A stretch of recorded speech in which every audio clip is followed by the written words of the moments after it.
after the passing of the second child, the doctors told me what the diagnosis was.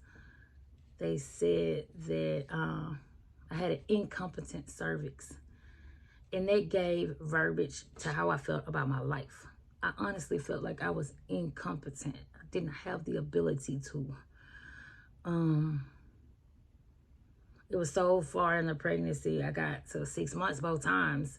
6 months in pregnancy, 6 months where you've grown attached and you've accepted that, yes, I am pregnant. And now it's showing and it's growing, and I'm picking out names. It's almost time for a baby shower, that type of thing, both times.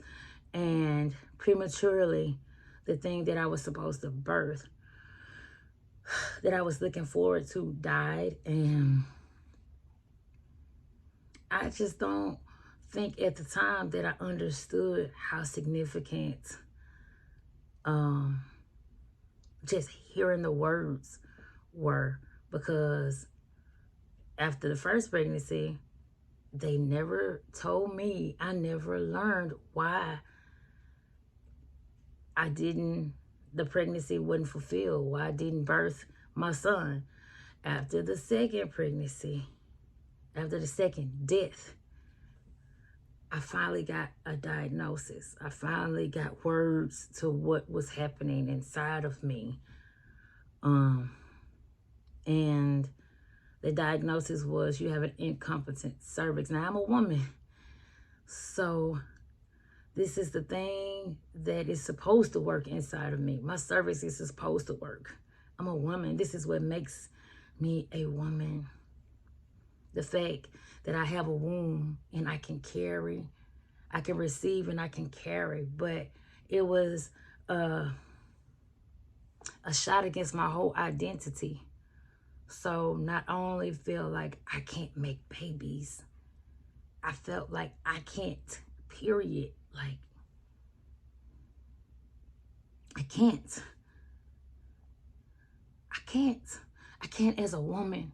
I was created as a woman, and I couldn't do the thing that I was supposed to do as a woman. I have a womb, but it won't produce fruit.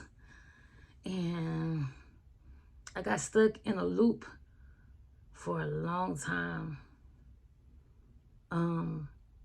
Depression, anger, rage, bitterness.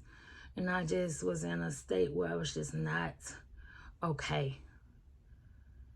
Like, you came for every part of me. You came for my womanhood, who I am, my gender. You came for that. And twice, it failed me. Now, in the moment, I wanted somebody to blame for this. So I blame the doctors for not listening to me, to not hearing me when I was telling them that, hey, this has happened to me before. So why won't we do something preventative in order to save this next baby? And although I did say those things, my life, at that time, it didn't look as if I had lost something, because I was so on the move to make it happen, I was babysitting a little girl across the street from me around the same age that my child would have been if it lived. And this baby came to my doctor's appointment with me. So the second doctor assumed that this was my baby. So although I said those things, what she saw was something different. And I was just treated as a person who, that this didn't happen to. And I wasn't treated as a high-risk patient who had pre-existing conditions and all this blah, blah, blah, blah, blah, blah. Not much of my history was shared, honestly. And because of that, I was at home sweeping one day, and I went to go use the bathroom. My back was hurting a little bit, but I thought it's because I was sleeping. I was very much pregnant. And went to the restroom, saw that I was bleeding. So I drove myself to the doctor to get checked out just to make sure everything is okay. I still had an anxiety that something might happen because of what just happened not too long ago. And when I got there, they said, you are in labor. I didn't feel like I was in labor. I didn't know that I had dilated. I didn't know any of that. So they rushed me to anesthesiology, whole nine, to prepare me to deliver. I was warned that because of the weight of the baby, and they did some tests and the condition of the baby's lungs, that if the baby was to live, then probably wouldn't make it. Now, mind you, I just saw another baby of mine months ago, chest wide open, cut open, and they told me very same words: if this baby lives, it'll be a vegetable. And I don't know if it's because of the medicine, and I couldn't process all of that at one time. It literally like shook me, like from my head to my feet. I just couldn't process this is happening again. And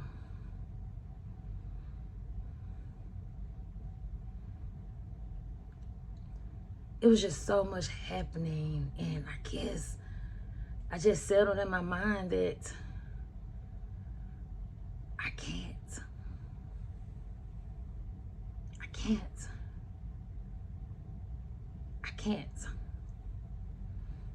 The truth of the matter is, which it took me years to come to this place, is I could not on my own.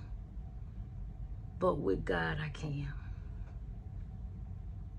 I couldn't even do the thing that I was created to do, being a woman, on my own. But with God, I could. I can. That humbles me, y'all, to this day. When I consider like the things that God tells me that I can do and I will do, and I'm human, and I just be thinking, woo, you got big faith in me, sir. You got big faith in me, but on my own, I can't. But with God, I can. I truly can do all things through Christ, who strengthens me. I can do all things. And all things. Whew. So many times I presented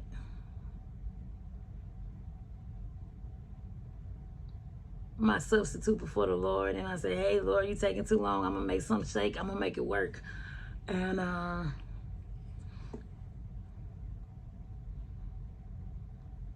up to a certain point it was allowed, and then all hell break loose because it was me. It was me. It wasn't God. It wasn't his timing. Impatient, moving prematurely. And it brings me back.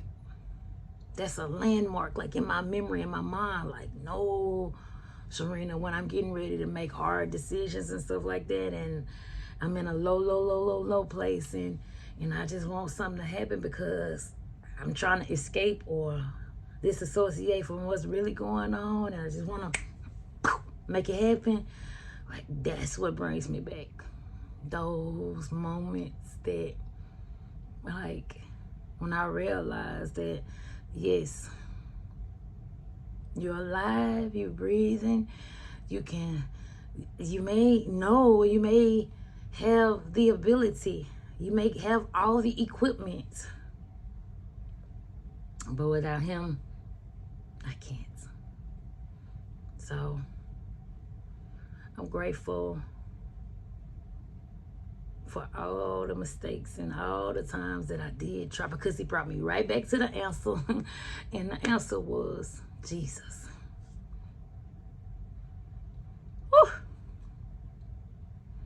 All along, the answer was Jesus. Every mistake brought me back to Jesus. Every mistake brought me back to his feet. Every time I was like, man, this just...